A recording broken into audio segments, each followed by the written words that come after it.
মায়ের রান্নাঘরে আজকে রান্না হলো গন্ধরাজ চিকেন। তার জন্য প্রথমে চিকেনটাতে একটু নুন হলুদ ভালো করে মাখিয়ে নিয়ে কড়াইতে তেল দিয়ে সেটাকে ভেজে নিল। তারপর একটু তেল দিয়ে ভেজে নিল আলু।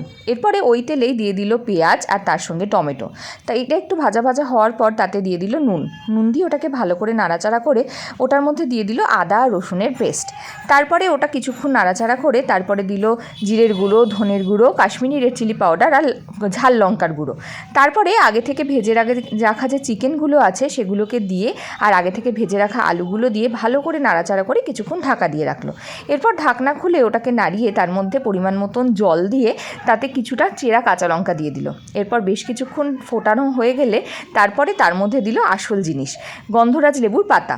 ওগুলোকে ভালো করে ধুয়ে একটু ছিঁড়ে ছিঁড়ে দিয়ে মিনিট 5 মতন ঢাকা দিয়ে রেখে দিল যাতে ফ্লেভারটা ভেতরে ভালোভাবে যায়। ব্যাস রেডি হয়ে গেল পাতলা চিকেনের ঝোল, তার সঙ্গে গন্ধরাজ লেবুর ভালো স্মেল।